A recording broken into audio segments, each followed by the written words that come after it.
प्रिय विद्यार्थियों, मैं डॉक्टर अंतर्यामी कौशिक,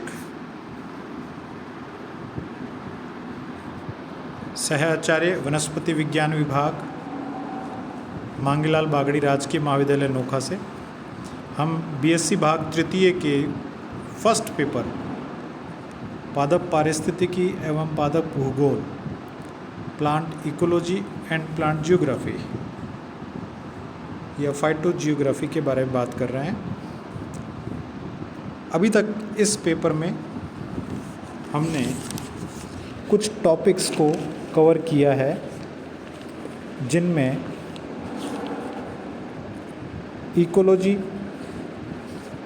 इकोलॉजी का डेफिनेशन, स्कोप, इकोसिस्टम की structure, biotic, abiotic components, food web, food chain, ecological pyramids इत्यादि के बारे में, एनर्जी फ्लो के मॉडल्स इत्यादि के बारे में हमने बात की। अभी हम बात कर रहे हैं बायोजियोकेमिकल साइकिल्स के बारे में। इस लेक्चर से पूर्व मैंने आपको बायोजियोकेमिकल साइकिल में हाइड्रोलॉजिकल साइकिल, जल चक्रण तथा गैसियस साइकिल में ऑक्सीजन चक्र के बारे में बताया तथा उससे रिलेटेड कुछ क्वेश्चंस भी आपको दिए। आज हम शुरू करेंगे तीसरी प्रकार का जो बायोजियोकेमिकल साइकिल है, जिसे हम सेडिमेंट्री साइकिल या अवसादी चक्रण कहते हैं, उसके बारे में आज बात करेंगे। अवसादी चक्रण में हम दो चक्रों की बात करेंगे। एक है फॉस्फेट साइकिल और दूसरा है सल्फर साइकिल या गंधक चक्र। आज हम फॉस्फेट साइकिल को डिस्कस करेंगे और इन दोनों साइकिल से रिलेटेड क्वेश्चंस फिर आपको लास्ट के लेक्चर में असाइनमेंट के तौर पे दिए जाएंगे। जैसा कि मैंने आपको बताया, फॉस्फेट चक्र अवसादी चक्र के प्रकारों में आता है। सबसे पहले हमें समझना होगा कि ये सेडिमेंटेशन या अवसाद है क्या। जैसा कि हम जानते हैं, पृथ्वी पर विभिन्न प्रक्रियाओं के द्वारा, विभिन्न जियोलॉजिकल जो एक्टिविटीज़ चलती रहती हैं, उनके द्वारा पृथ्वी पर स्तरों का निर्माण होता रहता है। ये स्तर मृदा के, जिनमें अलग अलग प्रकार के मिनरल्स या कंपोनेंट्स उपस्थित होते हैं, पृथ्वी की सतह पर जमा होते रहते हैं। इन स्तरों को अवसाद कहते हैं, सेडिमेंट, और यह प्रक्रिया अवसादीकरण या सेडिमेंटेशन कहलाती है। इसको आप इस तरह से समझें, पृथ्वी के निर्माण के पश्चात जैसे जैसे समय व्यतीत होता गया, पृथ्वी के स्तर पर मृदा के नए नए स्तर जमा होते चले गए, लेयर्स जमा होती चली गई। हम एक शब्द पढ़ते हैं फॉसिल्स। फॉसिल्स का अर्थ है जो मृदा के स्तरों के नीचे दबा हुआ जीव का या पादप का प्रारूप है, उसे हम फॉसिल कह देते हैं। तो ये अवसाद जो है, ये एक बहुत ही धीमी प्रक्रिया है, बहुत ही स्लो प्रोसेस है, और हजारों सालों में धीरे धीरे इन स्तरों का निर्माण होता है। सेडिमेंटेशन बहुत ही स्लो प्रोसेस है। फास्फोरस भी इन अवसादों में या इन सेडिमेंट्स में मिनरल्स के रूप में पाया जाता है। यह अलग अलग यौगिकों के रूप में, फॉस्फेट्स के रूप में इन अवसादों में या इन सेडिमेंट्स में जमा होता रहता है। हमारे पास क्वेश्चन आता है कि फॉस्फेट जो है उसको हम क्यों पढ़ रहे हैं, या फॉस्फेट का हमारे जीवन में क्या रोल है, इतनी उपयोगिता क्या है। सबसे पहले हम उसकी उपयोगिता के बारे में बात करेंगे, उसके बाद में हम फॉस्फेट साइकिल को समझेंगे। जीवन में फॉस्फेट के मुख्य उपयोग, use of phosphate in life cycle. सबसे पहले हम इसका उपयोग एनर्जी ट्रांसफॉर्मेशन में देखते हैं। हम पढ़ते हैं कि विभिन्न प्रक्रियाओं की, विभिन्न क्रियाओं को पूर्ण होने के लिए ऊर्जा की आवश्यकता होती है, और जीवों में, चाहे वो प्लांट्स हैं चाहे वो एनिमल्स है, वह ऊर्जा adenosine triphosphate, adenosine diphosphate, ATP या ADP, जिनको हम सामान्य रूप से कहते हैं, के रूप में संचित की जाती है। नाम से ही स्पष्ट है, एडिनोसिन ट्राइफॉस्फेट, यहाँ फॉस्फेट का उपयोग हो रहा है, एडिनोसिन डाइफॉस्फेट, यहाँ फॉस्फेट का उपयोग हो रहा है। तो जीवों में ऊर्जा के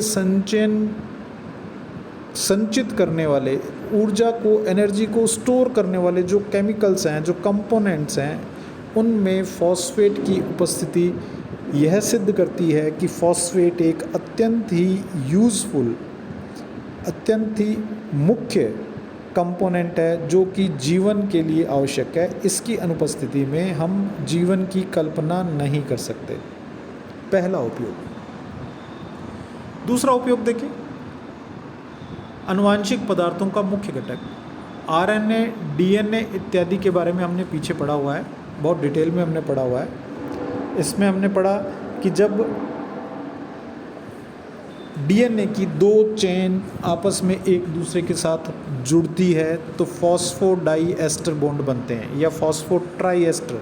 हम कहते हैं कि द्विबंध बनता है या त्रिबंध बनता है, A और G के बीच, T और C के बीच जो डबल बॉन्ड या ट्रिपल बॉन्ड बनते हैं वो फॉस्फेट के द्वारा निर्मित होते हैं। अर्थात DNA व RNA की परिकल्पना भी फॉस्फेट के बिना अधूरी है। और DNA और RNA की इम्पोर्टेंस हम सब जानते हैं, जिनके बिना गुणों का एक पीढ़ी से दूसरी पीढ़ी में, एक जनरेशन से दूसरी जनरेशन में जो कैरेक्टर्स हैं उनका स्थानांतरण नहीं हो सकता। अतः फॉस्फेट पुनः अपनी उपयोगिता सिद्ध करता है। तीसरा उपयोग देखिए, विभिन्न रासायनिक क्रियाएं जो कोशिका में घटित हो रही हैं, उन रासायनिक क्रियाओं में उत्प्रेरक के रूप में बहुत से स्थानों पर फॉस्फेट कंपाउंड्स का उपयोग होता है। उत्प्रेरक क्या होता है? उत्प्रेरक वह पदार्थ है, वह कंपाउंड है जो किसी भी रासायनिक क्रिया को कम ऊर्जा में, जितनी ऊर्जा की आवश्यकता होती है उस ऊर्जा से कम ऊर्जा में परफॉर्म करवा देता है या कंप्लीट करवा देता है। ऐसे पदार्थ को हम उत्प्रेरक कहते हैं। यह उत्प्रेरक रासायनिक ऊर्जा को, रासायनिक क्रिया को कंप्लीट करने में अत्यंत आवश्यक होता है। तो फॉस्फेट्स अलग अलग स्थानों पर अलग अलग क्रियाओं में उत्प्रेरक के रूप में कार्य करते हैं। यह पुनः इनका एक इम्पॉर्टेंट रोल हो गया, जिनके बिना हम जीवन की कल्पना नहीं कर सकते। चौथा उपयोग है, प्लांट्स में न्यूट्रिशियस कंपाउंड्स, जो पोषक तत्व है,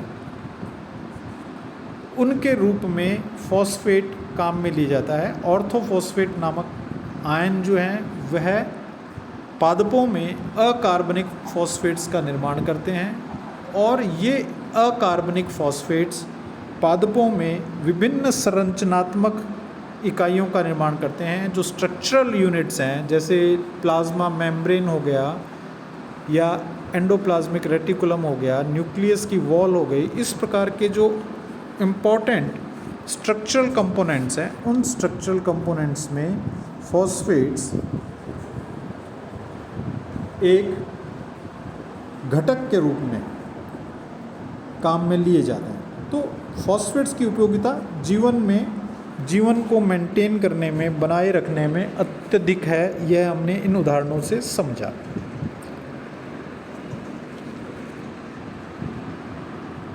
फॉस्फेट्स सामान्यतः मृदा में पाए जाते हैं। अवसादी स्तर के बारे में बात की हमने, अवसादी रूप में पाए जाते हैं, जो इनऑर्गेनिक होते हैं, अकार्बनिक फॉस्फेट होते हैं। और ये अकार्बनिक फॉस्फेट आयंस के रूप में, यौगिकों के रूप में पादपों के द्वारा अवशोषित कर लिए जाते हैं।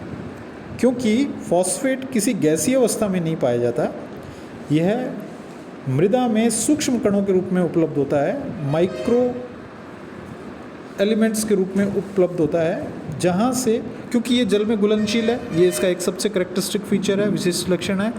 जल में घुलनशील होने के कारण ये माइक्रो मॉलिक्यूल्स, सूक्ष्म कण, पादप के द्वारा जल के साथ अवशोषित कर लिए जाते हैं और जल में प्रवेश करने के बाद ये इनऑर्गेनिक फॉस्फेट्स ऑर्गेनिक फॉस्फेट्स के रूप में परिवर्तित हो जाते हैं।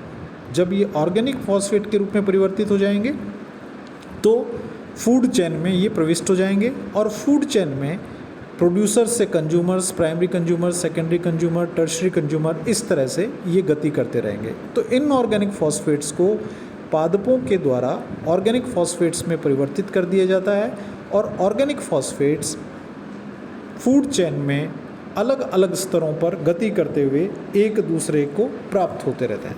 अब हम बात करते हैं फॉस्फेट साइकिल के बारे में।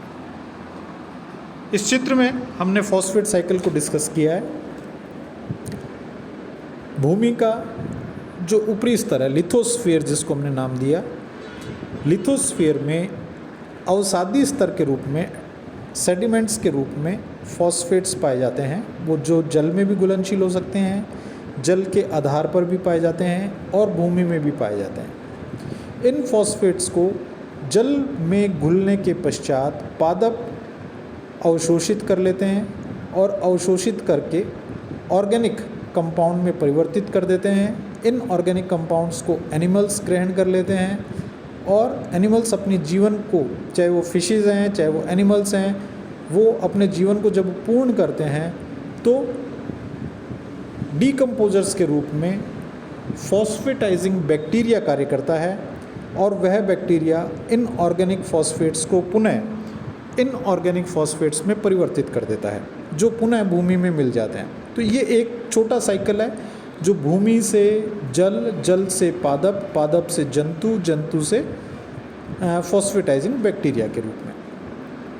दूसरा सोर्स ये हो सकता है, क्योंकि ये भूमि में मृदा के रूप में पाए जाते हैं, तो आंधी या हवा के साथ ये डस्ट के रूप में वायुमंडल में चले जाएं और वायुमंडल में जल के वाष्प के साथ मिलकर क्लाउड्स के रूप में परिवर्तित हो जाए और क्लाउड्स पुनः रेन के द्वारा, बारिश के द्वारा इन फॉस्फेट्स को धरती पर पहुंचा दे। तो दूसरा साइकिल इस प्रकार से चल सकता है।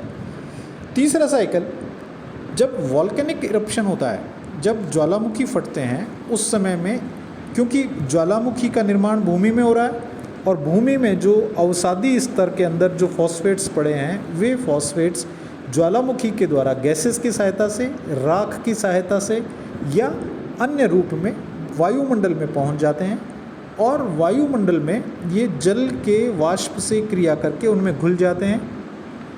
ये जल वाष्प बादलों का निर्माण करती है, क्लाउड्स का निर्माण करती है और बारिश के द्वारा ये जो वॉल्केनो के अंदर फॉस्फेट्स थे, वो जल की सहायता से पुनः भूमि पर आ जाते हैं और भूमि पर जल में घुलनशील होने के कारण जल की सतह पर आधार पर बैठ जाते हैं सेडिमेंट्स के रूप में या पादपों के द्वारा अवशोषित कर पुनः फूड वेब या फूड साइकिल या फूड चेन में प्रविष्ट होकर के अपनी गति करते हैं। तो इस प्रकार से फॉस्फेट्स का मुख्य स्रोत जो अवशोषित करना है वो पादप के द्वारा किया जाना है और शेष फूड चेन या फूड वेब में ये ऑर्गेनिक फॉस्फेट्स के रूप में गति करते रहेंगे। तो ये फॉस्फेट साइकिल है। फॉस्फेट साइकिल में फॉस्फेटाइजिंग बैक्टीरिया डीकम्पोजिशन व मिनरलाइजेशन के द्वारा इनका एक इम्पॉर्टेंट रोल है। ये एक विशेष प्रकार के बैक्टीरिया हैं जो फॉस्फेट कंपाउंड्स पर कार्य करते हैं और ये इसे पुनः मृदा में इनऑर्गेनिक रूप में, एलिमेंट के रूप में स्थानांतरित कर देते हैं और इस प्रकार यह फॉस्फेट साइकिल पूर्ण हो जाता है। प्रिय विद्यार्थियों, फॉस्फेट साइकिल से जुड़े हुए क्वेश्चंस आपको अगले लेक्चर में सल्फर साइकिल के साथ में मिलेंगे। धन्यवाद।